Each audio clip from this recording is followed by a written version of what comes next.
Deux hommes apparurent avec le Seigneur Jésus-Christ sur la montagne. Ces hommes étaient Moïse et Élie. Matthieu 17,3. Deux témoins peut-être, les mêmes, reviendront pour avertir les hommes des jugements et de la colère à venir. Apocalypse 11,3. Apocalypse 11,6 déclare que malgré les avertissements de ces hommes et l'accomplissement de miracles par ces deux témoins, les gens ne se repentiront pas. Ces deux témoins prophétisent sur Jérusalem, et il est possible qu'il y ait avec eux un petit reste dans le temple. Ensuite, la bête montera soudainement de l'abîme, comme quelqu'un qui revient à la vie. Et les deux témoins seront tués par l'Antichrist à Jérusalem. Apocalypse 11,7. D'après Apocalypse 11,8-10, tout le monde se réjouira en voyant leurs cadavres. Mais après 3 jours et demi, Dieu les ressuscitera, et ils monteront au ciel.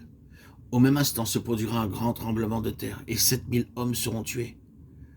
Avant que ne commence son royaume, Christ jugera l'Antichrist. Apocalypse 11:11-16. Lorsque le 7e ange sonnera de la trompette, tous verront que le Seigneur Jésus-Christ va régner. Le verset 19 nous avertit des jugements à venir, car jusqu'à la fin, le Seigneur donnera aux hommes la possibilité de se repentir. Comparez Apocalypse 12:1, Cantique des Cantiques 6:10 et Malachie 4:2. Le Seigneur Jésus-Christ est le soleil de justice. Nous voyons ici une femme revêtue du soleil de justice, signe de sa pleine identification avec le Seigneur Jésus-Christ. La lune représente les prophètes de Dieu. Ils n'ont pas de lumière propre, mais ce qu'ils reçoivent, ils le donnent à l'Église. Dieu transmet la lumière à l'Église par ses serviteurs. Éphésiens 4:11. Le fait que la lune soit au pied de la femme signifie qu'elle est à son service. De même, les serviteurs de Dieu ont pour tâche de servir l'Église. Sur sa tête, il y avait 12 étoiles.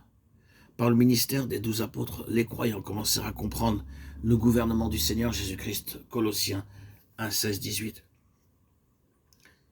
La femme d'Apocalypse 12:2 était enceinte dans les douleurs de l'enfantement. Il y aura des tribulations, des souffrances et des épreuves pour ceux qui voudront suivre pleinement le Seigneur. Le dragon, verset 3, avec 7 têtes et 10 cornes, représente l'Antichrist. Dans Apocalypse 17:3, il nous est parlé des 7 montagnes, et au verset 9, de 10 royaumes.